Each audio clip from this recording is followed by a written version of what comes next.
السلام علیکم ورحمۃ اللہ وبرکاتہ۔ الحمد للہ وکفی وسلام علی عباده الذین اصطفى، اما بعد۔ اعوذ باللہ السمیع العلیم من الشیطان الرجیم، بسم اللہ الرحمن الرحیم۔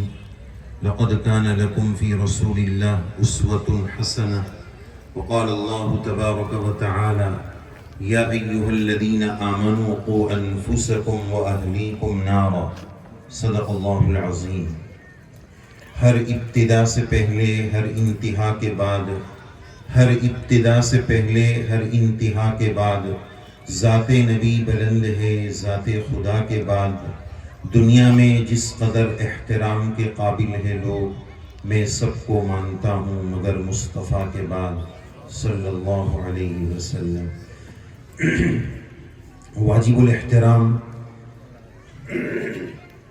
میرے محترم بزرگوں، دوستوں اور عزیزوں، ماشاء اللہ تبارک اللہ، یہ آج کا ہمارا بہت ہی مبارک اجتماع ہے۔ مدرسہ محمدیہ سنگرام پور کا پہلا سالانہ جلسہ بہت ہی تسک و احتشام کے ساتھ بہت ہی شاندار انداز میں ہوا۔ مدرسے کے ذمہ داران، اساتذہ کرام کو دل کی گہرائیوں سے مبارکبادی ہے کہ آپ حضرات نے بڑی محنتیں فرمائی ہیں اور ان محنتوں کا پھل ہمیں نظر آیا۔ تمام بچوں نے ماشاءاللہ بہت ہی اچھا شاندار جاندار پروگرام پیش کیا۔ اللہ تبارک و تعالی ہمارے ان بچوں کو بے انتہا قبول فرمائیں اور دین متین کی خدمت کے لیے ہمارے اطراف و جوانب میں جتنے ادارے ہیں، جتنے علماء کرام ہیں، جتنے لوگ محنتیں کر رہے ہیں، اللہ تبارک و تعالی سب کی محنت کو بارآور اور مثمر بنائیں۔ یہ عاجز انتہائی شرمندہ اور پشیمان ہیں کہ اتنے بڑے بڑے اکابر علماء کرام کے دوران اور ان کے درمیان اس گنہگار کو بٹھایا گیا ہے، اور بڑے مبارک لوگ ہیں، بڑی مبارک ہستیاں ہیں۔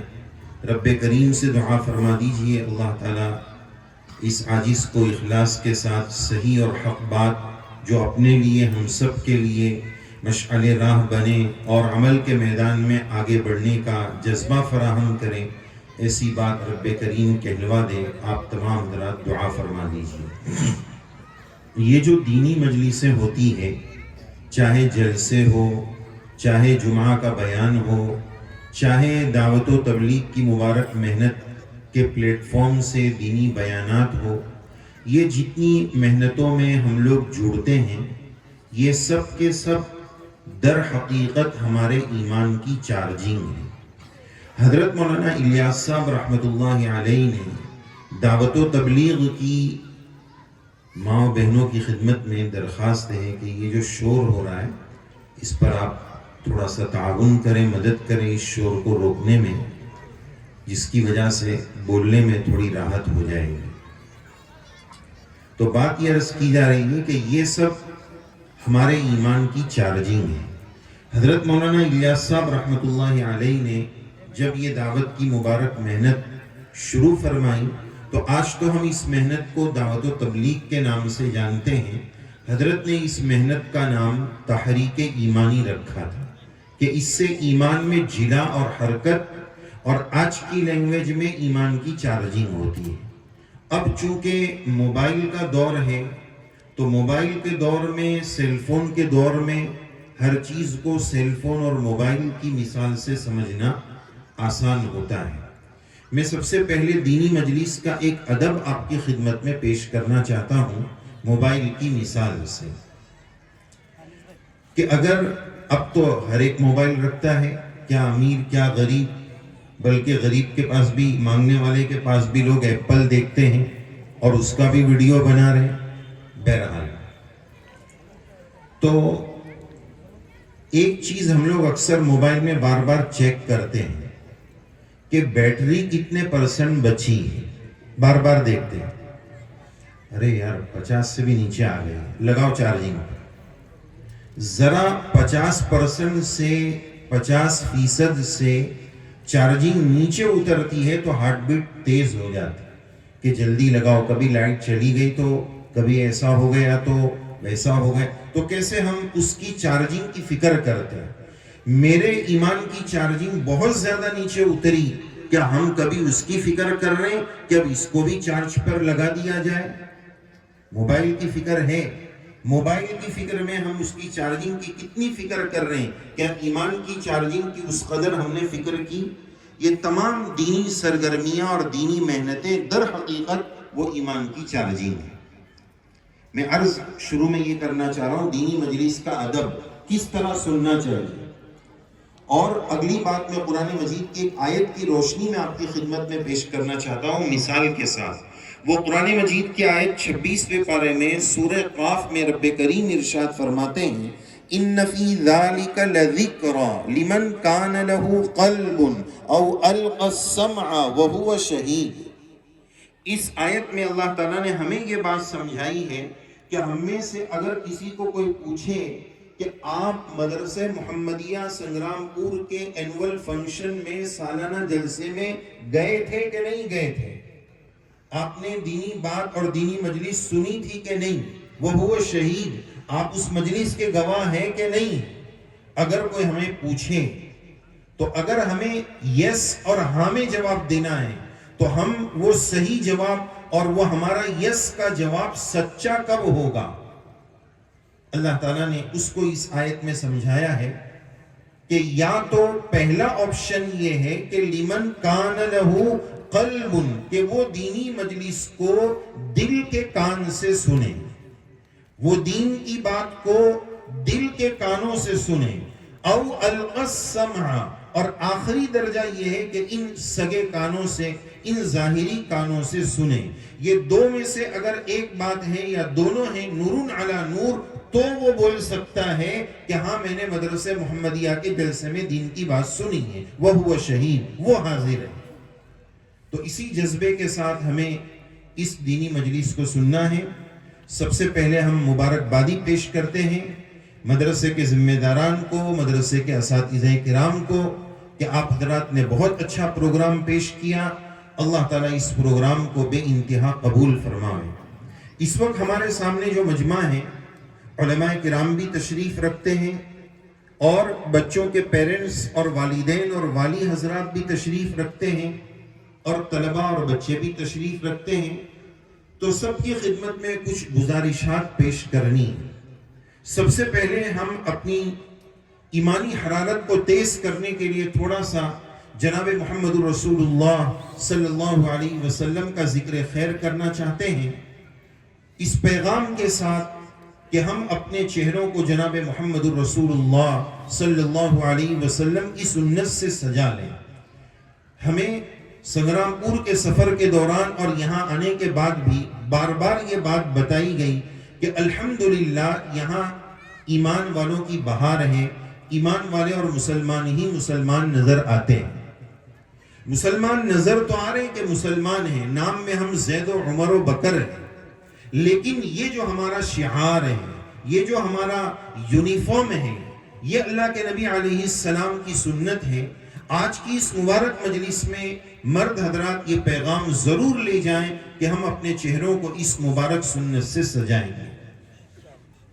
اللہ کے نبی علیہ السلام کی کتنی پیاری سنت، ہونا تو یہ چاہیے تھا کہ بحیثیت مسلمان اور اللہ کے نبی علیہ السلام کی محبت کا دم بھرنے کی وجہ سے عاشق ہونے کا دعویٰ کرنے کی بنیاد پر ہونا تو یہ چاہیے تھا کہ میں یہ کوشش کر ڈالتا کہ میں اپنے باطن کو، اپنے اندرون کو حضور کی طرح بناؤں۔ ہم باطن کو تو کیا بناتے، ہم نے تو ظاہر کو بھی نہیں بنایا۔ آج ایک بہت بڑی ہماری کمزوری یہ ہے کہ ہم نیک بننا نہیں چاہتے، نیک دکھنا چاہتے ہیں کہ میں نیک دکھ جاؤں۔ اس سے کام نہیں چلے گا، مجھے نیک بننا ہے۔ وَجَعَلْنَا لِلْمُتَّقِينَ إِمَامًا، رب کریم ہمیں نیک لوگوں کا امام بنا دیجئے، شوباز نہیں بننا ہے۔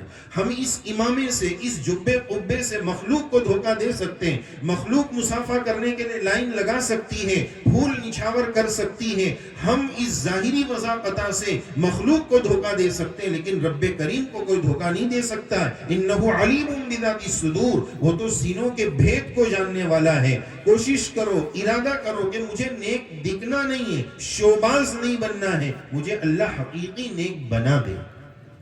اور یہ بات صرف دعا کے ساتھ، صرف دعا نہیں، دعا کے ساتھ دوا بھی کرنی ہے، کوشش بھی کرنی ہے. نیک بننے کے جو وسائل اور اسباب ہیں اس کو بھی اختیار کرنا ہے. اللہ تعالی ہم سب کو نیک بنائے. اللہ کو جیسے بندے پسند آ جاتے ہیں ویسے بندے اللہ ہم سب کو بنا دے. علماء کرام کی خدمت میں اپنی بات شروع کرنے سے پہلے میں نے کہا کہ سیرت پر میں کچھ بات آپ کو بتانا چاہتا ہوں. پہلا پیغام یہی ہے کہ ہم اپنے چہروں کو سنتوں سے سجا لیں.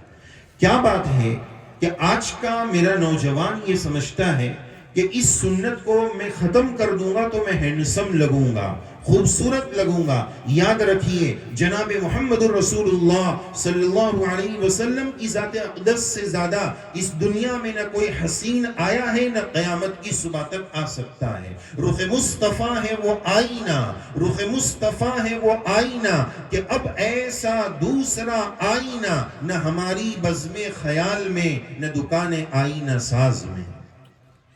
اللہ کے نبی علیہ السلام کے حسن و جمال کی کیا کہنے. شاعر کہتا ہے حسن یوسف پر کٹی مصر میں انگشت زنا، حسن یوسف پر کٹی مصر میں انگشت زنا، سر کٹاتے ہیں تیرے نام پر مردان عرب. یوسف علیہ السلام کے حسن کو دیکھ کر مصر کی عورتوں نے اپنی انگلیاں کاٹی تھی، میرے سرکار کے حسن کو دیکھ کر صحابہ نے اپنی گردنیں کٹائی تھی. ایک شاعر کہتا ہے حسن یوسف کو دیکھ کر کٹ گئی تھی انگلیاں، حسن یوسف کو دیکھ کر کٹ گئی تھی انگلیاں، یہاں تو چاند خود کٹ گیا انگلیوں کو دیکھ کر. ایک وائس کی ذمہ داری ہوتی ہے کہ اگر وہ کوئی بات پیش کرنا چاہے تو مستند، اوتھینٹک پائے، تحقیق پائے، ثبوت کو پہنچی ہوئی، سنی سنائی نہیں.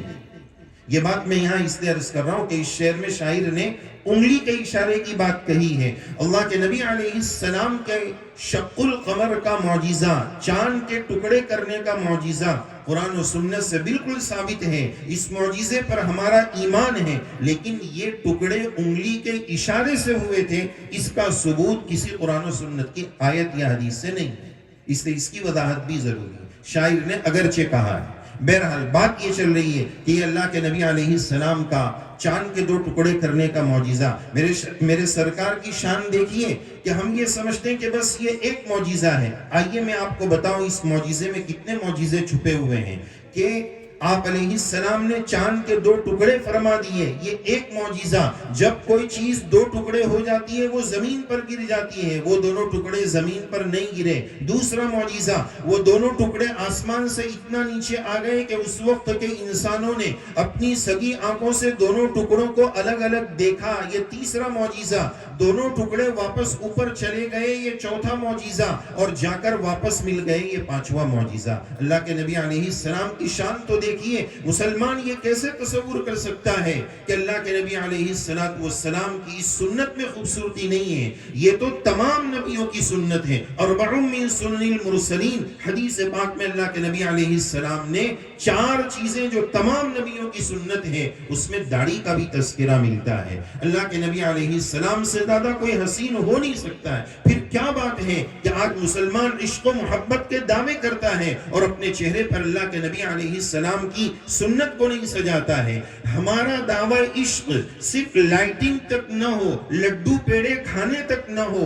عشق کا دعویٰ، محبت کا دعویٰ ہمیشہ دلیل چاہتا ہے. جب تک اس پر پروف نہیں ہوگا، دلیل نہیں ہوگی، وہ دعوی محبت بیکار اور اس کا کوئی اعتبار نہیں.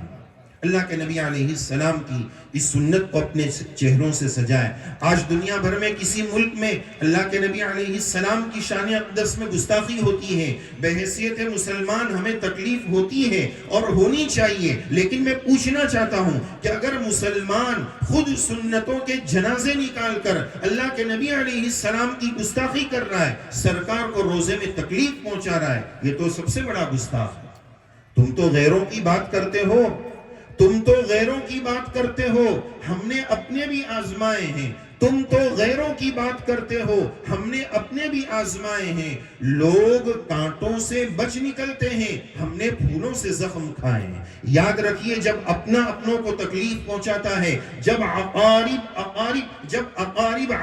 بن جاتے ہیں، اپنے بچھو بن کر ڈسنے لگتے ہیں، تکلیف زیادہ پہنچتی ہے۔ میرے عزیزو، آج یہ پیغام لے کر اٹھو کہ اگر ہم نے اس بستی کو ایمانی حرارت سے آباد کیا ہے تو اپنے چہرے پر اس سنت کو سجائیں گے، اسلامی شعار کو زندہ کریں گے، کلمہ لا الہ الا اللہ، اللہ کے علاوہ کوئی معبود نہیں، محمد رسول اللہ صلی اللہ علیہ وسلم کی رسالت کا ہم نے اعتراف کیا ہے۔ اللہ تعالیٰ نے کیا بتایا؟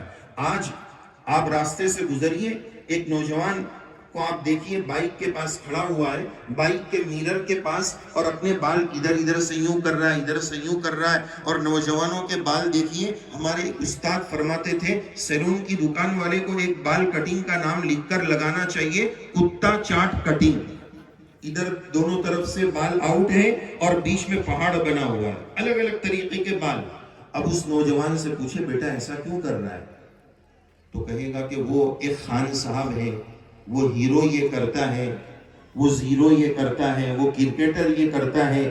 آج کل ہماری نسلوں نے اپنا رول ماڈل ان کو بنا لیا ہے۔ قرآن مجید کا پیغام کیا ہے؟ لَقَدْ كَانَ لَكُمْ فِي رَسُولِ اللَّهِ أُسْوَةٌ حَسَنَةٌ، بہترین آئیڈیل اللہ کے نبی علیہ السلام کی ذات اقدس۔ سنتوں کو اپنی زندگی میں اپناؤ۔ حضرت ہردوئی رحمت اللہ علیہ کے ملفوظات میں ہم نے یہ بات پڑھی کہ سنت کا طریقہ احسن ہے، اکمل ہے، اجمل ہے۔ احسن ہے سب سے اچھا طریقہ، سب سے آسان طریقہ، سب سے حسین و جمیل طریقہ یہی سنت کا طریقہ ہے، جو انسانی جسم اور جان کا تحفظ بھی فراہم کرتا ہے، لیکن اس کے ساتھ سنت پر عمل کرنے کے جذبے کے ساتھ اچھی نیت، سنت کی نیت بھی کرنا چاہیے۔ میں اس کی ایک دو مثال آپ کو عرض کروں۔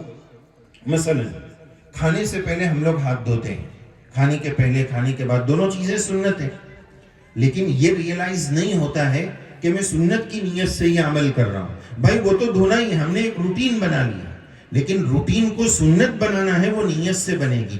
عادت عبادت بنتی ہے نیت سے، عادت کو عبادت بنانا ہے تو نیت کرنا پڑے گا۔ کہیں سے تھک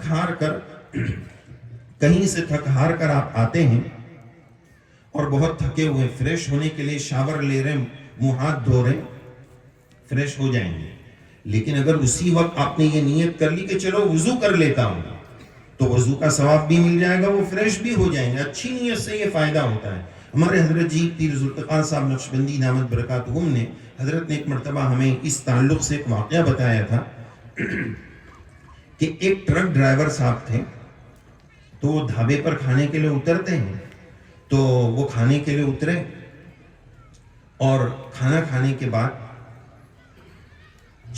تھوڑی دیر میں وہ آدمی مر گیا، تھوڑی دیر بعد وہ ٹرک ڈرائیور مر گیا۔ اب لوگ بہت پریشان ہوئے اور بدگمانی ہوئی کہ شاید یہ جو ڈھابے کا کھانا تھا اس میں کچھ گڑبڑ تھی، اس کی وجہ سے یہ آدمی مر گیا۔ تو بہت لمبا کیس چلا، اس کا پورا کھانا چیک کیا گیا، وہ سب ہوا، ایسی کوئی بات کھانے میں نہیں ملی کہ جس کی وجہ سے وہ مرتا۔ یہ بات غلط ثابت ہو گئی۔ بہت تحقیق کے بعد کہ بھائی کچھ تو ہوا ہے، یہ جو مرا ہے اگرچہ اس کی موت اللہ کے یہاں لکھی ہوئی تھی، لیکن سبب ظاہری کے طور پر کچھ نہ کچھ گڑبڑ ہوئی۔ تو بہت تحقیق کے بعد یہ بات پتہ چلی کہ وہ ٹرک ڈرائیور ہے، ایک جگہ اس کی گاڑی بہت زیادہ پھنس گئی تھی، تو ٹائر کے بیچ میں وہ جو کنکر اور پتھر پھنس جاتے ہیں، تو وہ تمام کنکروں اور پتھروں کو اس نے روک کر اچھے سے صاف کیا۔ اس دوران ٹائر کو اس نے ہاتھ لگایا تھا، اور ڈرائیو کے دوران، سفر کے دوران اس ٹائر سے ایک زہریلا سانپ مسلا گیا تھا، وہ اس سے مر گیا۔ اس کا زہر اس ٹائر پر تھا اور اس نے وہ ٹائر کو ہاتھ لگایا تھا، وہ زہر اس کے ہاتھ میں تھا، اس نے سنت کا عمل ہاتھ دھونے والا نہیں کیا تھا، موت ہو گئی۔ یہ سنت کی تاثیر ہے۔ دیکھیں کیسی کیسی چیزیں ہوتی ہیں، انسان کا بسا اوقات ان چیزوں کی طرف ذہن بھی نہیں جاتا۔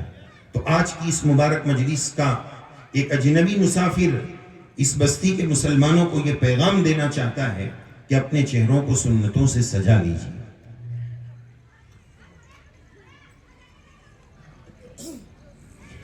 اللہ کے نبی علیہ السلام کے حسن و جمال کے بارے میں صحابہ رضی اللہ عنہم چاند اور سورج کہا کرتے تھے کہ حضور 14ویں کا چاند سورج ہے. میں اکثر عرض کرتا ہوں کہ ربانی تعبیر سب پر چھائی ہوئی ہے. اللہ تعالیٰ نے آپ علیہ السلام کے حسن کے لیے جو قرآن مجید میں لفظ استعمال فرمایا وہ چاند سورج کے تمثیل اور تشبیہ سے ہٹ کر ہے. فرمایا سراجم منیرا، روشن چراغ. سوال یہ ہے کہ خوبصورتی میں چاند اور سورج زیادہ سمجھ میں آتے ہیں، روشن چراغ کیوں فرمایا؟ اس کا جواب سنیے، توجہ کے ساتھ سنیے. پہلا جواب اس کا یہ ہے کہ سورج اپنے وقت مقررہ پر نکلتا ہے، غروب کے وقت چلا جاتا ہے.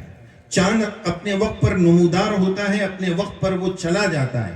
آپ علیہ السلام کی تعلیمات جانے کے لیے نہیں ہیں، ہمیشہ کے لیے، اس لیے چاند سورج نہیں. نمبر 2، دوسرا جواب اس کا یہ ہے کہ آپ ایک چاند سے دوسرا چاند روشن نہیں کر سکتے ہیں، ایک سورج سے دوسرا سورج روشن نہیں کیا جا سکتا ہے، لیکن ایک چراغ سے دوسرا، دوسرے سے تیسرا، جتنے چراغ آپ جلانے چاہیں ایک سے جلائے جا سکتے ہیں. نبی کریم علیہ السلام کی ذات اقدس کا یہ چراغ مصطفی، یہ انٹرنیشنل چراغ، آپ کی ذات اقدس سے کم و بیش 1.5 لاکھ صحابہ کے چراغ جلے، صحابہ سے تابعین کے چراغ جلے، تابعین سے تبع تابعین کے چراغ جلے، اور انشاءاللہ قیامت کی صبح تک علماء حقہ اور دعات اسلام کی شکل میں یہ چراغ جلتے ہی چلے جائیں گے. وَلَوْ كَرِهَ الْكَافِرُونَ، یہ چراغ جلتے ہی چلے جائیں گے. تیسرا جواب اس کا یہ ہے کہ روشن چراغ، سورج کی روشنی اگر آ رہی ہے تو آپ کے گھر میں اگر 4 کمرے ہیں، کھڑکیاں ہیں، تو چاروں کمروں میں روشنی آئے گی. سورج کی روشنی، چاند کی روشنی اگر اس وقت آئے تو پورے راستے میں وہ کہیں بھی نظر آ سکتی ہے، اس سے روشنی لی جا سکتی ہے. چراغ کا اصول ہے کہ اگر آپ کو اس کی روشنی سے مستنیر اور منور ہونا ہے تو یہ چراغ آپ جس کمرے میں لے کر جائیں گے نا وہاں روشنی ہوگی، بازو والے کمرے میں نہیں ہوگی. جس کمرے میں وہ چراغ لے کر چلو گے، موم بتی لے کر چلو گے، وہاں تو روشنی آئے گی، بازو والے کمرے میں نہیں آئے گی. اشارہ ہے اس بات کی طرف کہ مسلمان اپنی زندگی کے جس شعبے میں تعلیمات نبوی علیہ السلام کا وہ روشن چراغ لے کر جائے گا وہاں روشنی آئے گی، دوسری جگہ نہیں آئے گی. اپنی زندگی میں یہ چراغ، یہ تعلیمات نبوی علیہ السلام ہر جگہ لے کر چلنا پڑے گا. اللہ تعالی ہمیں سنتوں کا اہتمام نصیب فرمائے. اگلی بات، علماء کرام تشریف رکھتے ہیں بہت معذرت کے ساتھ، چونکہ ہم ایک ہی جماعت کے ہیں لہذا کچھ باتیں، کچھ پیغامات دینا ضروری ہوتا ہے. سب سے پہلی بات کہ اگر ہم علم دین کے خادم ہیں، ماشاءاللہ ہماری بستی میں 3 نئے فضلاء کرام تشریف لائے، یہ کتنی بڑی سعادت کی بات. اور میں تو چاہ رہا تھا کہ وہ ان کے تاثرات کی ہمیں شاید زیادہ ضرورت نہیں ہے، کلمات تشکر کی ضرورت ہے. وہ کلمات تشکر ان کے ماں باپ کا وہ کریں، وہ کلمات تشکر جنہوں نے اس پودے کو سرسبز و شاداب بنانے کے لیے پہلی مرتبہ جب وہ کوپل ڈالی تھی، وہ مکتب کے اساتذہ کرام کا رول، اس کو آج بہت زیادہ اجاگر کرنے کی ضرورت ہے. مکتب کے اساتذہ کرام، تحفیظ کے اساتذہ کرام، ان کا مقام بہت بڑا ہے، بہت اونچا ہے. اس مقام اور مرتبے کو عوام کو بھی سمجھنے کی ضرورت ہے، خواص کو بھی سمجھنے کی ضرورت ہے. علماء کی خدمت میں باادب عرض کروں گا، ہمیں کبھی بھی اڈانی اور امبانی کی اور دنیا بھر کے مالداروں کے مال سے ہمیں اپنی نگاہوں کو خیرہ نہیں کرنا ہے. فَلَا يَغْرُرْكَ تَقَلُّبُهُمْ فِي الْبِلَادِ، ان کا یہ گاڑیوں میں گھومنا، ان کا یہ موج مستیاں اڑانا، یہ ہماری نگاہوں کو خیرہ نہیں کر سکتا ہے. اللہ نے ہمیں جو دولت دی ہے، کتاب مقدس کی جو دولت عطا فرمائی ہے، یہ ان لوگوں کے پاس نہیں. یہ دولت ہمارے لیے سرمایہ صد افتخار ہے، اس پر ہمیں ناز ہے. اللہ کا کروڑ کروڑ شکر ہے کہ یا اللہ یہ بہت بڑی نعمت ہے رب کریم، اس نعمت سے ہمیں کبھی محروم نہ فرمائیے، نعمت مل جانے کے بعد زوال نعمت سے رب کریم ہماری حفاظت فرمائیے۔ خدام دین کو بہت ڈرنا چاہیے، اپنے رب سے ہمیشہ یہ مانگنا چاہیے مولا تیرا بڑا کرم ہے، میرے اندر کوئی صلاحیت نہیں تھی لیکن آپ نے یا اللہ ہمیں اس خدمت کے لیے چنا ہے، یہ تیرا احسان ہے، میرے اندر کوئی صلاحیت نہیں اور تو کتنا بڑا ستار ہے، یہ میرا استقبال کر رہے ہیں یا اللہ، یہ مجھ سے مصافحہ کر رہے ہیں۔ اگر ان کو میرے گناہ کا پتہ چل جائے، تیری ستاری کی چادر ہٹ جائے تو اس میں سے ایک بندہ بھی مجھ پر تھوکنا برداشت نہیں کرے گا۔ مصافحہ تو دور کی بات، دعا کی درخواست تو دور کی بات، مصافحہ کرنا تو دور کی بات، تھوکنا بھی گوارا نہیں۔ یہ اللہ کی ستاری ہے۔ اللہ سے مانگے یا اللہ یہ نعمت جو آپ نے عطا فرمائی میری زندگی کا، میرے آخرت لامحدود آخرت کا سب سے قیمتی سرمایہ ہے، اس کو سینے سے لگا کر رکھنا ہے، اس امانت کو امت اور انسانیت تک پہنچانا ہے، کبھی بھی احساس کمتری کا شکار نہیں ہونا۔ یہ بات یہ عاجز اس لیے عرض کر رہا ہے کہ خاص طور پر جو تحفیظ اور مکتب کے اساتذہ کرام رہتے ہیں بیچاری بڑی محنت کرتے ہیں۔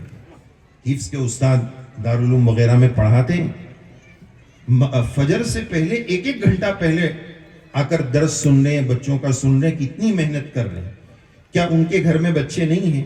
کیا ان کے گھر میں گرم لحاف نہیں ہے؟ کیا ان کی بیویاں نہیں ہیں؟ ان کو یہ سب تقاضوں اور آرام کی ضرورت نہیں ہے؟ انہوں نے اللہ کے کلام کے لیے اپنے آپ کو قربان کر دیا۔ بڑی مبارک ہستیاں ہیں جو اللہ کے کلام کے ساتھ وابستہ ہے۔ آج دنیا والوں سے آپ پوچھئے کہ اس دنیا میں سب سے اونچی اور بڑی ڈگری کون سی ہے؟ کوئی بولے گا P M, C M, doctor, engineer, لیکن صادق المصدوق محمد الرسول اللہ صلی اللہ علیہ وسلم کا ارشاد گرامی کیا ہے؟ خیرکم من تعلم القرآن وعلمہ۔ اس روئے زمین کا سب سے قیمتی طبقہ جو ہے وہ خدام قرآن مجید اور وابستگان کتاب اللہ کی کتاب کو پڑھانے والے اور اللہ کی کتاب کو پڑھنے والے، اس سے اونچا طبقہ کوئی نہیں۔ آج کیوں ایمان والا بھی حقیر سمجھ رہا ہے کہ یہ تو مولوی ملا ہے، ان کا کام تو اذان دینا ہے، ان کا کام تو نماز پڑھنا ہے۔ یہ اذان کا لفظ آ گیا، میرا دماغ ہل گیا ایک بات کو لے کر۔ میں کئی دنوں سے اس اذان کے تعلق سے کئی جگہ ایک بات کہہ رہا ہوں، جہاں انفرادی کہنا چاہتا ہوں انفرادی کہہ رہا ہوں۔ آج علماء کرام کے درمیان بیٹھ کر بڑی ذمہ داری کے ساتھ اذان کے تعلق سے ایک بات کہنا چاہوں گا کہ میرے بزرگوں، اذان جو ہے الدعوت التامہ، مکمل دعوت۔ آج ہماری اذانوں کا کیا حال ہے؟ اذانوں کا کیا حال ہے؟ ہم بچوں کا قرآن مجید صحیح کرا رہے ہیں، ہماری بستی سے جو دعوت تامہ جاری ہو رہی ہے اس اذان کی ہم نے کیا شان بنا رکھی؟ آپ ایک لمبے زمانے تک اسلام میں کنورٹ ہونے والے، اسلام قبول کرنے والوں کی داستان اگر آپ پڑھیں گے تو ایک بڑی تعداد ایسی مل جائے گی جو اذان سے متاثر ہو کر ایمان میں آ گئے۔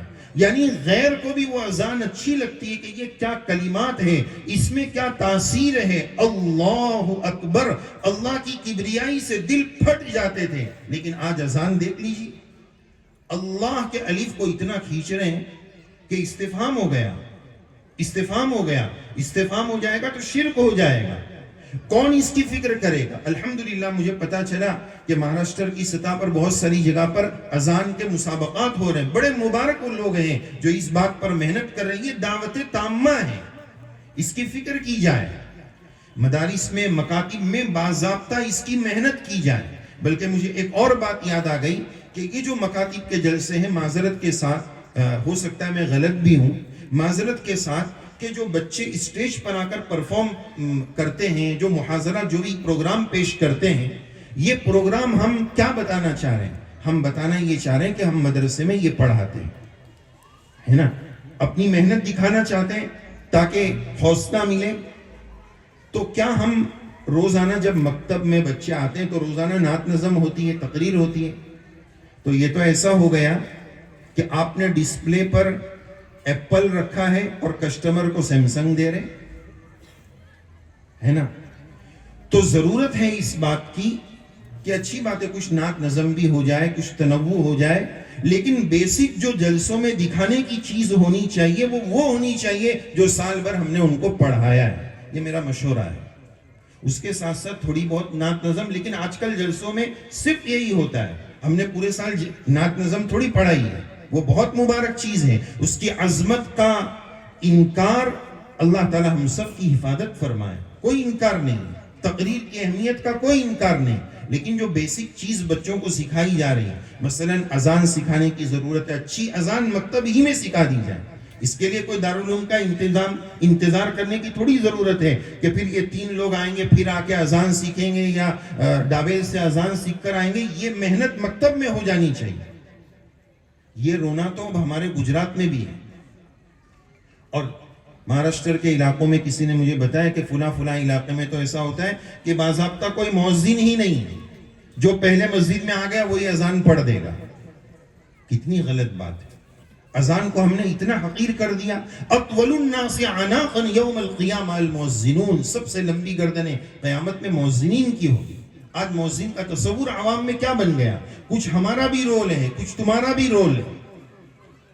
ایک مسجد کے بارے میں بہت اچھے سے جانتا ہوں، ایک صاحب نے مسجد میں کلر کا کام کیا، اب تنخواہ کچھ کم پڑ رہی تھی، تو ذمہ داران نے اس کلر والے بھائی کو کہا کہ قریب میں دارالعلوم ہے، تو 2-4 دن وہاں جا کے اذان سیکھ۔ آپ یقین مانیے 1 ہفتے میں وہ مسجد کا مؤذن بن گیا، اور کہا 400-500 لے لینا اور بستی میں کھانا گھوم گھام کے مانگ کے کھا لینا۔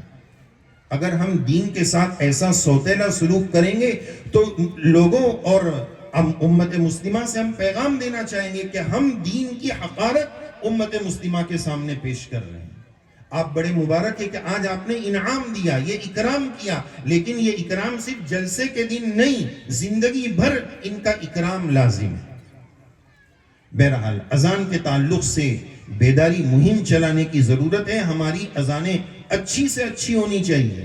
پہلے تو غیر متاثر ہو جاتا تھا، اب تو اذانیں ایسی ہیں، اللہ معاف کر دے، کہ مسلمان بولتا ہے یہ مولانا کب چپ ہو جائے تو اچھا ہے، کون سی اذان دے رہے ہیں۔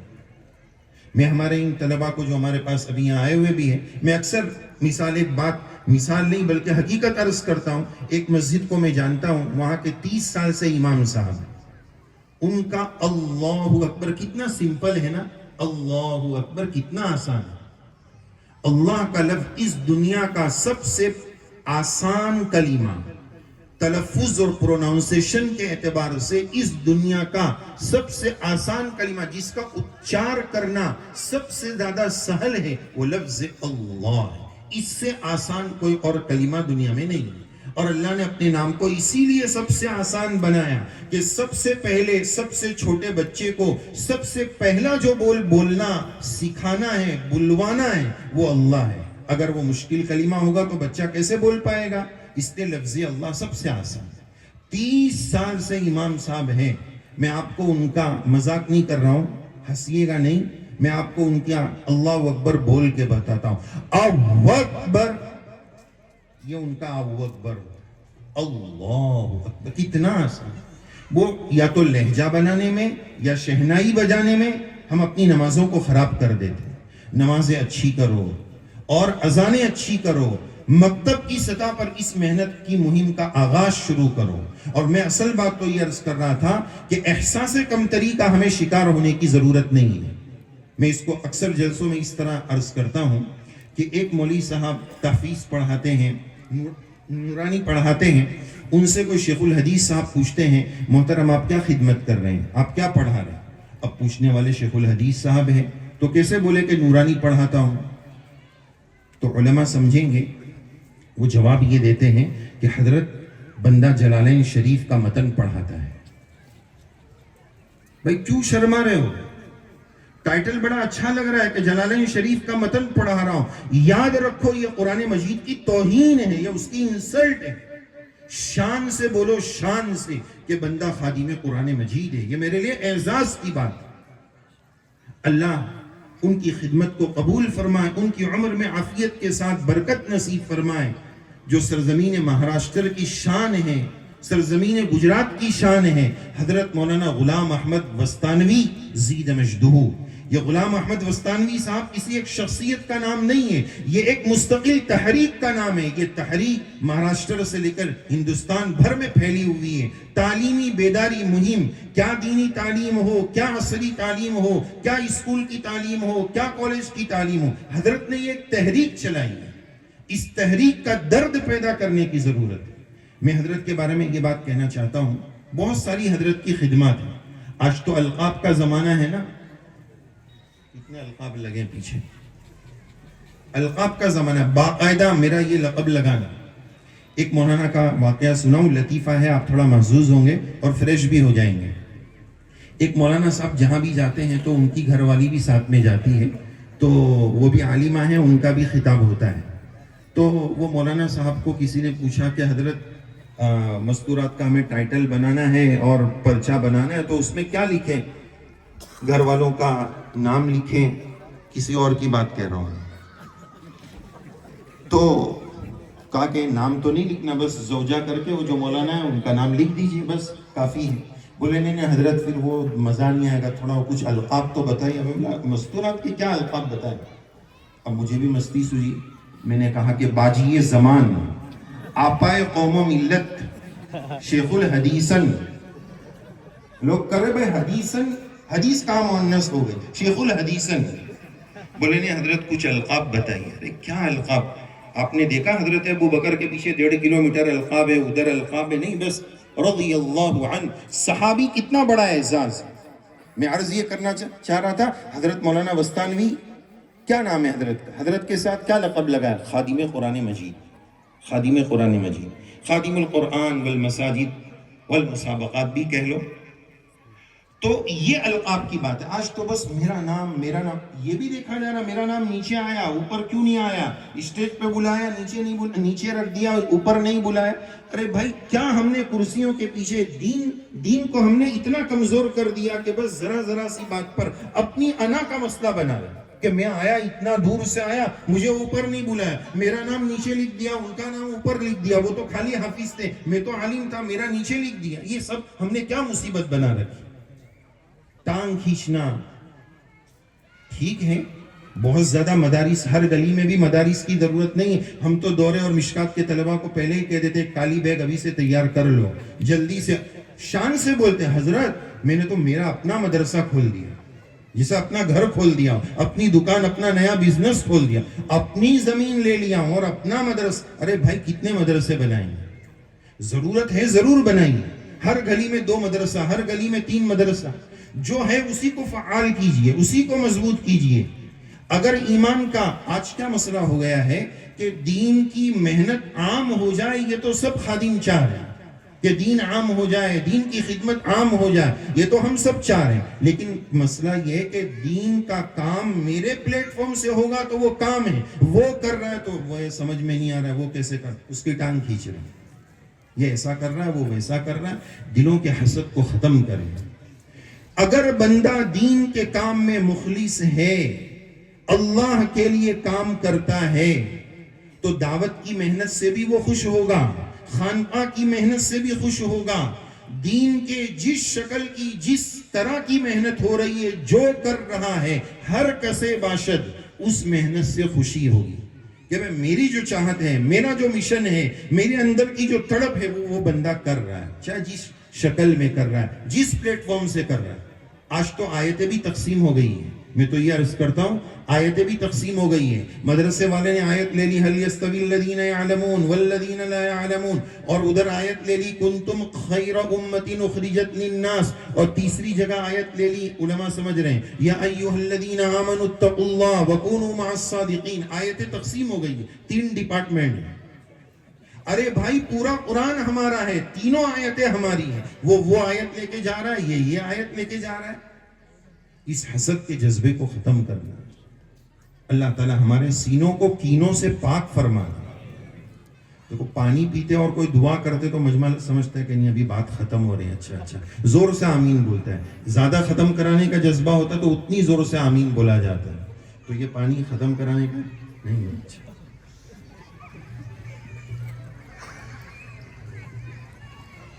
ابھی تو ایک ہی جگہ کی بات ہوئی، ابھی 2 کی باقی ہے.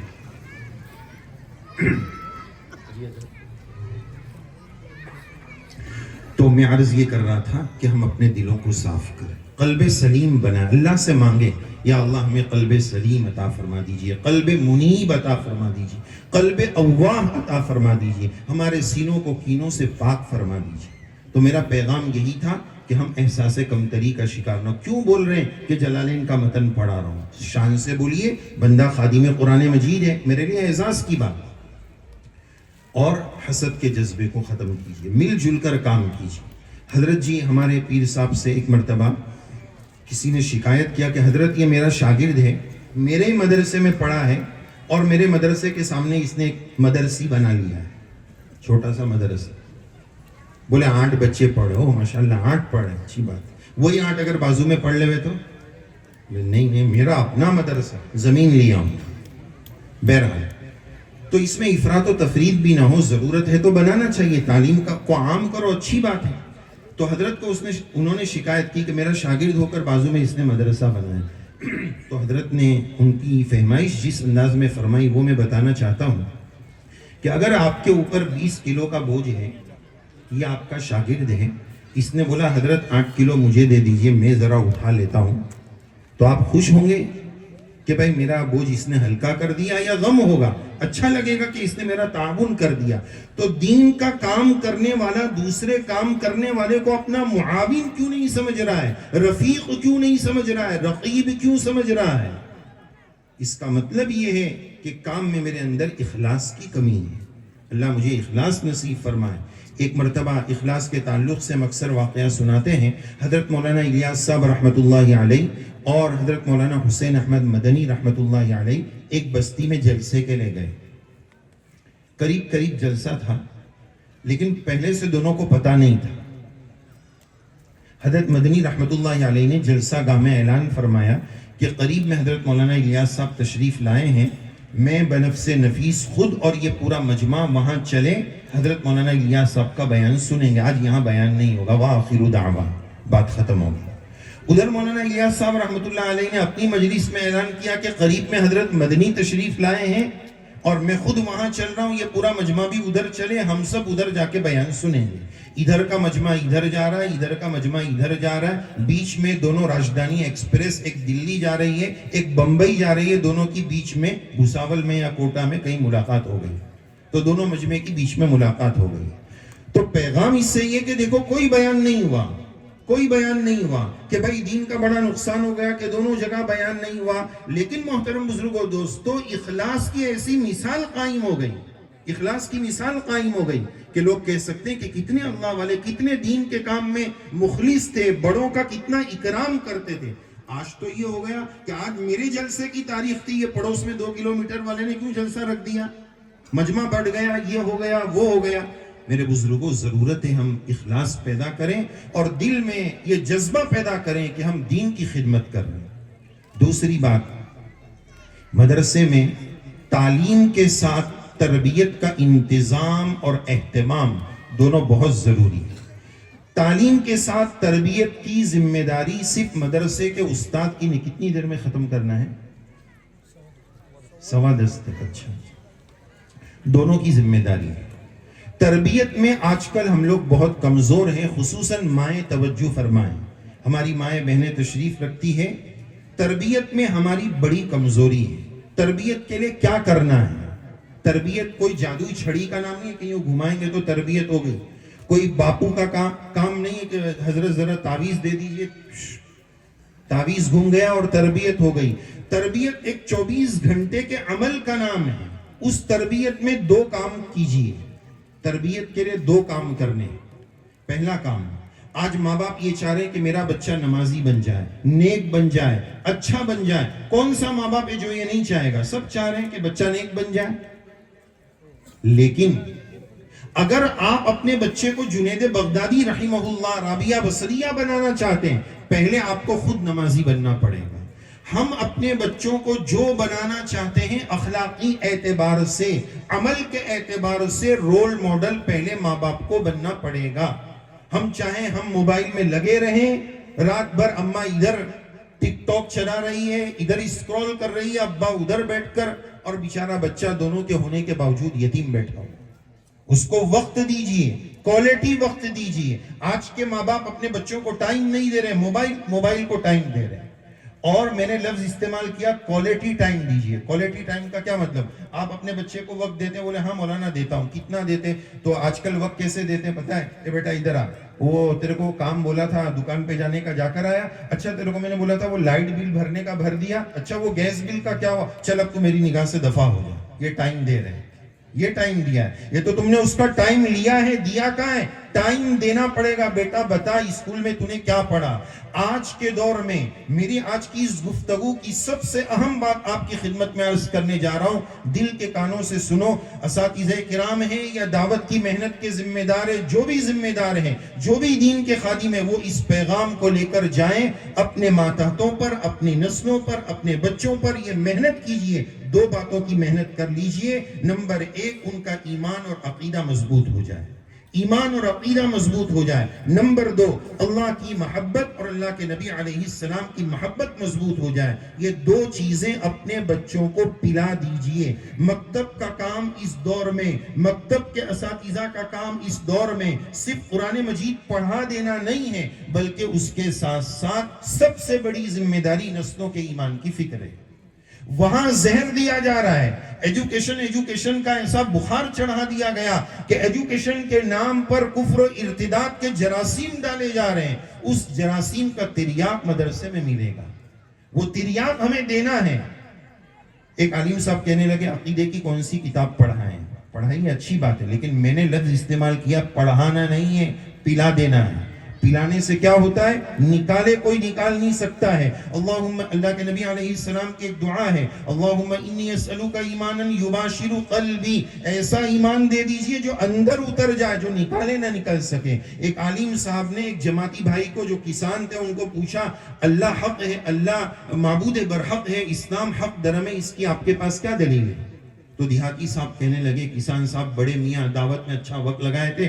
انہوں نے کہا مولانا جی میں آپ کا اکرام کرتا ہوں اس لیے کہ آپ مولانا جی یہی سوال اگر آپ نے دوسری مرتبہ کیا نا تو یہ جو پھاوڑا اور حل دے کرے نا یہ آپ کی کھوپڑی میں چپکا دوں گا. اسلام حق مذہب ہے، بلا دلیل کے بولتا ہوں، مجھے کوئی دلیل کی ضرورت نہیں. یہ کہاں سے آیا؟ ان کو دعوت کی محنت میں ایمان اور عقیدہ پلا دیا گیا. پلائی ہوئی چیز کسی کی طاقت نہیں ہے کہ اللہ چاہے بس، اس کے علاوہ کسی کی طاقت نہیں ہے کہ وہ نکال سکے. تو ایمان اور عقیدہ پلائیے، اللہ اور اس کے رسول کی محبت پلائیے. یہ دو کام کرنے. اس کے بعد انشاءاللہ 10:15 بجے ختم ہوگا. اب بیٹھ جائیے، مجھے ایسا لگ رہا ہے کہ ختم ہونے کی درخواست کر رہے ہیں. معذرت. کیا بول رہا تھا؟ ہاں پلا دیجیے. میں تربیت پر بات عرض کر رہا تھا کہ تربیت میں دو کام کرنے ہیں. ایک تو خود بن جانا ہے، ہم وہ بننے کو تیار نہیں ہیں. میں اس کی ایک مثال بتاتا ہوں. ابا کی ایک مثال اور اماں کی ایک مثال. اماں کے سامنے ایک بچے نے اونچی زبان سے بات کیا تو اماں اس کو کیا بولتی ہے؟ اے تو تیری دادی کی طرح اتنی بڑی زبان نکال کے بات کرتا ہے، نیچے کر. یہ تربیت ہو رہی ہے. کیا ہو رہی ہے؟ تربیت ہو رہی ہے. بول کیا رہی ہے اماں؟ اماں یہ بولنا چاہ رہی ہے بیٹا تیری دادی میرے سے بڑی ہے، میں جیسے ان کی بدتمیزی کر رہی ہوں نا تو بھی میری کر. یہ تربیت نہیں ہوگی. سوچ رہی ہے کہ تربیت کر رہی ہے، تربیت نہیں، اس کو بد اخلاقی سکھائی جا رہی ہے. ابا جی بچے کی تربیت کیسے کر رہے ہیں؟ سگریٹ پی رہے ہیں. نہیں پینا چاہیے، اچھی بات نہیں، لیکن جرم بالائے جرم کہ 5 بیٹے بیٹھے ہیں، بچے بیٹھے ان کے سامنے کش مار رہے ہیں، دم مٹائے غم مٹائے جا رہے ہیں. بچے کے کیا تربیت کرنا چاہ رہے ہیں؟ ایک اور ابا کی مثال بتاؤں. گشت والی جماعت آئی، 8 سال کے بچے کو بولتے بیٹا شان سے باہر جا، وہ جو ٹھوکرے نا ان لوگ کو بولنا ابا نے بولے ہیں. ابا نے بولے وہ تو نہیں بولے، باہر جا کے بول دے کہ ابا نہیں. وہ باہر جا کے بولتا ابا نے بولے ہیں کہ ابا نہیں. کیا پیغام دینا چاہ رہے؟ بیٹا جیسا ہم لوگ کبھی کبھار جھوٹ بولتے ہیں نا ویسے تو بھی جھوٹ بول سکتا ہے. یہ آج کا ہمارا انداز تربیت ہے. جو بچے کو بنانا ہے مجھے پہلے خود بننا پڑے گا، مجھے پہلے خود نیک بننا پڑے گا.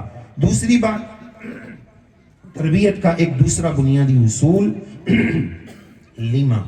وائی، کیوں ایسا کیوں کیا آپ نے؟ روک ٹوک نکل گئی، غلط ہے، اس کی طرف تنبیہ کرنا. میں اس کی مثال آپ کو بتاؤں کہ ایک امیر گھرانے کا بچہ ہے، سالوں کے بعد پیدا ہوا، اس کو اتنا لاڈ لڈا رہے، تو وہ آ کے سب یہ کولر گرا دے، یہ توڑ پھوڑ کر دے. اب کسی جگہ مہمان گئے ہیں تو میزبان شرما شرمی میں بول نہیں رہا ہے، لیکن وہ بچے کی اماں بازو میں بیٹھی ہے. بھائی تمہارے گھر میں مت بولو، تم امبانی کی اولاد ہو، لیکن یہ بیچارے غریب کے گھر میں اس کا گلاس بچہ توڑ رہا، ادھر سے ادھر کر رہا، ادھم مچا رہا، ماں کچھ بولنے کوئی تیار نہیں. بھائی بیٹا ایسا کیوں کیا؟ یہ قرآن مجید کا اسلوب ہے. لما اذنت لهم لما تحرم ما احل اللہ لما تقولون ما لا تفعلون. یہ اسلوب قرآنی ہے. بھائی ایسا کیا کیا؟ نہ ڈھیلا بنو نہ ڈھیلا بنو. میں اکثر یہ جملہ تربیت کا اصول ہے، نہ ڈھیلا بنو نہ ڈھیلا بنو. جتنے بچے بگڑتے ہیں نا، یا تو ڈھیلا بنا گیا ہے یا ڈھیلا بنا گیا ہے، یا تو ضرورت سے زیادہ گرمی نے بگاڑا ہے یا ضرورت سے زیادہ نرمی نے بگاڑا ہے. دونوں انجیکشن دینے کی ضرورت ہے، کبھی انجیکشن کبھی آپریشن، اور کبھی توفیق کبھی بریانی. یہ ہمارا اصول ہے. بہرحال اللہ تعالی ہم سب کو عمل کی توفیق نصیب فرمائے. ایک آخری بات کی طرف، اچھا ماؤں بہنوں کی خدمت میں ایک واقعہ سنا کر اپنی بات مکمل کروں گا، اور اس کے بعد ایک اور بات عرض کرنی ہے کہ تربیت پر بات چل رہی ہے نا، تو ایک مشہور واقعہ آپ نے سنا ہوگا. عربی دوم میں ہم نے سبق میں پڑھا، القراۃ الراشدہ میں حضرت ندوی رحمۃ اللہ علیہ نے سبق لکھا ہے، ماذا تحب ان تکون. بچوں فیوچر میں کیا بننا چاہتے ہو؟ یہ بھی ہمارے مدارس دینیہ کا ایک المیہ ہے کہ اسکول کا بچہ ایجوکیشن والا، اس کو معلوم ہے کہ مجھے ڈاکٹر بننا ہے، آگے جا کے جتنا بھرا ہے اس سے ڈبل وصول کرنا ہے، اس کے سامنے ایک ہدف ہے، ایک ٹارگٹ ہے. ہمارا دورے کا بچہ ابھی فارغ ہوا، دستار بندی ہوئی، ہم اس سے مسافہ کرتے ہیں، اور ہمارا پہلا سوال یہ ہوتا ہے، بیٹا آئندہ سال کیا کرو گے؟ تو بولتا ہے ابھی گھر پہ جا کے مشورہ ہوگا، دیکھیں گے ابا کیا بولتے. 8 سال پڑھ لیا، 13 سال پڑھ لیا، اس کو ابھی کچھ پتہ ہی نہیں کہ آگے مجھے کیا کرنا ہے. اور وہ پہلی جماعت میں جب گیا، اسی دن سے اس نے سوچ لیا ہے کہ قتل خانے کا قاتل بنوں گا، ہسپتال میں جاؤں گا، وصول کروں گا. اور ادھر پتہ ہی نہیں ہے، پورا عالمیت مکمل ہو گئی، اب آگے کیا کرنا ہے اس کو پتہ نہیں، ابھی مشورہ کرنے والے. جب آدمی کو ٹارگٹ پتہ ہوتا ہے نا کہ مجھے وہاں جانا ہے، وہاں جا کے فٹ بال کا گول مارنا ہے، ادھر گول پاس کرنا ہے، تو وہ اسی طرح کی محنت کرے گا. جس کو ادھر مارنا ہے وہ ادھر محنت کرے گا. جب پتہ ہی نہیں ہے کہ ادھر جانا ہے کہ ادھر جانا ہے، آگے کرنا کیا ہے، تو پھر کہاں سے وہ جذبہ آئے گا. بہرحال میں عرض یہ کر رہا تھا کہ ماذا تحب ان تکون. تو استاد نے مکتب میں یا اسکول میں بچوں کو پوچھا کہ بیٹا آپ فیوچر میں کیا بننا چاہتے ہیں؟ تو سب بچوں نے الگ الگ جواب دیا. ایک بچے نے بولا میں صحابی بننا چاہتا ہوں. استاد نے پوچھا بیٹا تم کو معلوم ہے صحابی کس کو کہتے ہیں؟ وہ نخبہ پڑھا ہوا تھوڑی تھا کہ من لقی النبی صلی اللہ علیہ وسلم مؤمنا ومات علی الاسلام. اور شوافع کے مسلک کے مطابق ابن حجر فرماتے وَإِن تَخَلَّلَتْ بِهِ رِدَّةٌ. اس کو صحابی کی تعریف کیا معلوم؟ اس نے کہا حضرت استاد جی مجھے نہیں معلوم. تو کہا پھر بیٹا تم نے یہ جواب کیسے دیا کہ مجھے صحابی بننا ہے؟ بچہ بولتا ہے استاد جی میری مما روزانہ رات میں سونے سے پہلے دوسری مماؤں کی طرح کارٹون نہیں دکھاتی ہے، شیر ہاتھی کی کہانیاں، شیر آتا تھا کب آیا پتہ نہیں، بچے کی آنکھ لگتی جب تک آتا رہتا ہے پھر وہ چلا جاتا ہے، یہ کہانیاں نہیں سناتی ہے. میری مما روزانہ رات میں سونے سے پہلے مجھے ایک صحابی کا واقعہ سناتی ہے. تو مجھے لگا کہ یہ جماعت دنیا کی سب سے اچھی جماعت ہے، مجھے وہ بننا ہے. گھر کی تعلیم، خلاصہ کیا نکلا؟ گھر کی تعلیم. گھر کی تعلیم کا وہ اثر ہوتا ہے. ایک آخری بات سنا کر اپنی بات مکمل کرنی، جس میں مجھے ایک واقعہ بھی سنانا ہے. وہ یہ ہے کہ ابھی 2 روز بعد شب برأت آ رہی ہے، جس میں آپ جانتے ہیں وہ مغفرت کی رات ہے. قبیلے بنو کلب کی بکریوں کے بالوں کے برابر اللہ تعالیٰ اس رات میں ایمان والوں کی مغفرت فرماتے. یہ آپ کو انشاءاللہ یہ علماء کرام سنائیں گے. مجھے ایک بات آج یہ بتانی ہے کہ چند گنہگاروں کی لسٹ حدیث پاک میں ملتی ہے کہ اس رات میں اللہ ان لوگوں کی مغفرت نہیں فرماتے. یہ گنہگار ان گناہوں کا تذکرہ آج اس لیے کر رہا ہے کہ 2 دن ابھی باقی ہے. اگر میں اس گناہ میں ملوث ہوں تو رب کریم سے سچی توبہ کر لوں، اس گناہ سے باہر آ جاؤں. شرک کی اللہ معافی نہیں کرتے ہیں، مشاحن کینہ رکھنے والے کو اللہ معاف نہیں کرتے ہیں، شراب پینے والے عادی کو اللہ شرابی جو عادی شرابی ہے جس کو لت لگ گئی اللہ اس کی مغفرت نہیں فرماتے. اپنا پینٹ پیجامہ ٹخنے سے نیچے رکھنے والے کو اللہ معاف نہیں فرماتے ہیں، رشتہ ناتا توڑنے والے کو اللہ معاف نہیں فرماتے۔ اور سب سے آخری عرض کرنا ہے، ماں باپ کا نافرمان، ماں باپ کے نافرمان کو اللہ اس رات میں معاف نہیں فرماتے ہیں۔ اس لیے آج ہم دیکھیں نا، رسمی معافی نامہ کل سے شروع ہو جائے گا۔ ہمارا گجرات میں تو بہت چلتا ہے، بولیاں چالیاں معاف، اور واٹس ایپ گروپ میں ابھی تو بڑی گنجائش ہو گئی، 1000 کو بھیج دیا، اس 1000 میں ایک بھی جانا پہچانا نہیں۔ بھائی جس کا دل دکھایا اس سے معافی مانگ، جس سے رشتہ ناتا ٹوٹا ہوا اس سے معافی مانگ، ماں باپ کے قدموں میں گر جاؤ۔ میں آپ کو ایک واقعہ سنا کر اپنی بات مکمل کروں گا، 3-4 منٹ بچی ہے۔ عرب کا کیپٹل ریاض ہے، وہاں سے ایک نیوز پیپر نکلتا ہے الریاض، اس نیوز پیپر میں یہ واقعہ آیا تھا۔ اس واقعے کا ٹائٹل یہ تھا، عنوان یہ تھا کہ ایک مقدمہ ایسا بھی، یہ اس کا عنوان تھا۔ دل کے کانوں سے واقعہ سنیے گا، اور جنہوں نے بھی اپنے ماں باپ کو ستایا ہے سچی توبہ کر کے جائیے گا۔ فرماتے اس کا خلاصہ یہ تھا کہ 3 لوگوں کا واقعہ ہے۔ 90 سال کی بوڑھی ماں تھی، اور 110 سال کی ماں تھی، بڑا بیٹا 90 سال کا تھا، چھوٹا بیٹا 60 سال کا تھا۔ اس طرح 3 لوگوں کا یہ واقعہ ہے۔ ماں جو ہے وہ بڑے بیٹے کے ساتھ رہتی تھی ایک لمبی مدت سے، تو چھوٹے بھائی نے بھائی سے درخواست کی کہ بھائی جان اتنے سالوں سے اماں آپ رکھ رہے ہیں، اب میری چاہت یہ ہے، مجھے بھی ثواب کی ضرورت ہے، اب سے اماں کو میں رکھنا چاہتا ہوں۔ بھائی نے کہا یہ ہو نہیں سکتا، میں 60 سال سے رکھ رہا ہوں، تو کون آتا ہے؟ وہ جھگڑا اتنا بڑا رشتہ دار خاندان، یہاں تک کہ کیس کر دیا، دونوں بھائی نے کیس کر دیا۔ یہ بڑا بھائی بولتا ہے عدالت میں کہ اماں میں رکھوں گا، چھوٹا بولتا ہے اماں میں رکھوں گا۔ اب ذرا یہاں رک کر سوچئے، آج کے کیس کیا ہوتے ہیں؟ اس نے پیسہ دبا لیا، اس نے زمین دبا لیا، اس نے یہ دبا لیا۔ آپ نے کبھی سنا کہ اماں رکھنے کے لیے جھگڑا ہو رہا اور کیس ہو رہا ہے؟ اس پر کیس ہوا ہے، قریب زمانے کا واقعہ، بہت پہلے کا نہیں، صحابہ کا واقعہ نہیں۔ کیس ہو گیا، عدالت کے کٹہرے میں دونوں بھائیوں نے گواہی دی۔ چھوٹا بھائی بولتا ہے جج صاحب انہوں نے اتنے سال خدمت کی ہے، مجھے بھی ثواب کی ضرورت ہے، انصاف اور بیلنس کا تقاضا ہے کہ اب سے اماں میرے پاس رہے، اور اب تو بھائی جان خود بڑے ہو گئے، ان کو خدمت کی ضرورت ہے۔ یہاں سے یہ دلیل پیش کی۔ بڑے بھائی نے دلیل میں یہ کہا کہ جج صاحب پچھلے 60 سال سے اماں کو میں سنبھال رہا ہوں، 60 سال میں ایک مثال اگر بتا دو کہ میں نے اماں کی خدمت میں، ایک مثال، کہ میں نے اماں کی خدمت میں کوئی کوتاہی کی ہو، اگر کوئی ایک سچی مثال بتا دے، میں ابھی بھائی کو اماں دے دیتا ہوں۔ جج بھی حیران کہ یہ عجیب جھگڑا ہے، میں فیصلہ کروں تو کیا کروں؟ جج صاحب نے دونوں بھائی سے کہا دیکھو آپ کی بوڑھی اماں کو ہم عدالت میں بلاتے ہیں، ماں جس کے پاس رہنے بولے گی نا اماں اس کے پاس چلی جائے، یہ فیصلہ جج نہیں کرے گا، ماں کرے گی۔ ماں کو ویل چیئر پر عدالت کے کمرے میں حاضر کیا گیا۔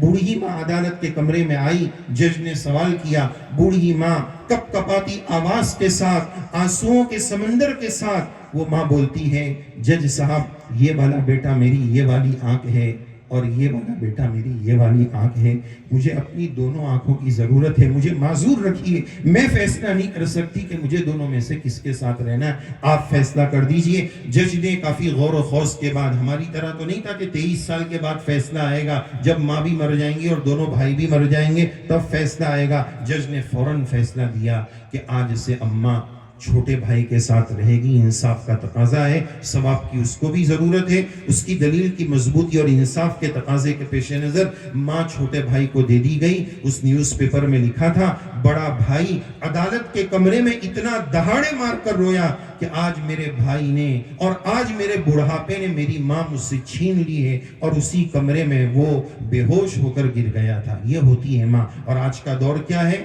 10 بھائی 10 اولادیں، 2 ماں باپ کو نہیں سنبھال رہے، 15 دن تو رکھ، 15 دن تو رکھ، 5 دن تو رکھ، یہ ماں کا بٹوارا ہو رہا ہے۔ 10 لوگوں کو ماں باپ نے سنبھال لیا، لیکن 10 لوگ مل کر ماں باپ کو نہیں سنبھال پا رہے۔ اللہ ہمیں صحیح سمجھ نصیب فرمائے۔ ماں باپ کے قدموں میں گر جائیے، ماں باپ دعاؤں کا دروازہ۔ ایک چھوٹا سا استدلال بتا کر بات مکمل کروں۔ ام ایمن رضی اللہ عنہ کے پاس جب حضرات شیخین گئے تھے نا، تو ام ایمن رونے لگی۔ حضرات شیخین سمجھنے لگے کہ حضور کی یاد میں رو رہے ہیں۔ ام ایمن نے بتایا نہیں، میں حضور کی یاد میں نہیں رو رہی ہوں۔ ام ایمن فرماتی ہے میں تو اس لیے رو رہی ہوں کہ اللہ کے نبی علیہ السلام کے وجود مسعود کے وقت آسمان سے جو وحی کا سلسلہ تھا نا وہ وحی سے محرومی ہو گئی، اللہ کے پیغام کی محرومی پر میں رو رہی ہوں۔ تو ماں باپ اگر دنیا سے چلے گئے ہیں تو رونا تو آتا ہے، ایک فراق ہے، ایک جدائی ہے، وہ رونا اپنی جگہ فطری اور نیچرلی ہے، لیکن سب سے زیادہ رونا اس بات کا ہے کہ میری دعا کا دروازہ بند ہو گیا۔ دعا کے دروازے کے بند ہونے کی محرومی پر جو حسرت ہے وہ بڑی حسرت ہے، لہذا جس کے ہیں قدموں میں گر جائیے، وَخْفِضْ لَهُمَا جَنَاحَ الذُّلِّ، عاجزی کے بازو ان کے سامنے جھکا دیجئے۔ اللہ تعالیٰ اس گنہگار کو بھی توفیق عمل سے نوازے، ہم سب کو توفیق عمل سے نوازے۔ وقت مکمل ہو گیا ہے، آپ حضرات کا بہت زیادہ شکر گزار ہوں۔ ایک اجنبی مسافر کو بہت پیار اور محبت اور توجہ کے ساتھ آپ نے بات سنی ہے، بہت ہی زیادہ شکر گزار ہوں، اور خاص طور پر ہمارے اکابر اساتذہ اور علماء کرام جو اسٹیج پر تشریف فرما ہے، جو ہمارے استاد کے استادوں کے استاد کے درجے میں اکابر یہاں تشریف رکھتے ہیں۔ اس گنہگار نے ان کی شان میں کافی گستاخیاں کی ہے، اللہ تعالیٰ مجھے معاف فرمائے، آپ حضرات بھی معاف فرما دیں۔ جو باتیں کہی گئی اللہ تعالیٰ ہم سب کو توفیق عمل سے نوازے، اور اس جلسے کو اللہ تعالیٰ کامیاب فرمائے، مدرسے کو کامیاب فرمائے۔ جتنے مدرسے کے ذمہ داران اور علماء کرام یہاں تشریف فرمائے، سب کے مدرسے کو رب کریم دین دگنی رات چگنی ترقیات سے مالا مال فرمائے۔ حسد اللہ تعالیٰ ہمارے دلوں سے نکال دے، کینہ کپٹ نکال دے، ایک دوسرے کو معاون سمجھ کر، رفیق سمجھ کر کام کرنے کی توفیق نصیب فرمائے، اور ان مدرسے کے ذمہ داران اساتذہ کرام جو مختلف مدارس سے آئے ہیں، ان کا یہاں تشریف لانا یہ دلیل ہے اس بات کی کہ یہ رقیب نہیں ہے، یہ رفیق، جبھی تو یہاں آئے، ورنہ کون آتا ہے کہ تیرے مدرسے کا میں کائے کو آؤں گا؟ کہاں سے علماء تشریف لائیں۔ اللہ تعالیٰ ان کے اخلاص کو قبول فرمائے، ان کی برکت سے مجھے بھی اخلاص دے، اور استقامت کی دولت سے مالا مال فرمائے، آمین یا رب العالمین۔ وآخر دعوانا الحمدللہ رب العالمین۔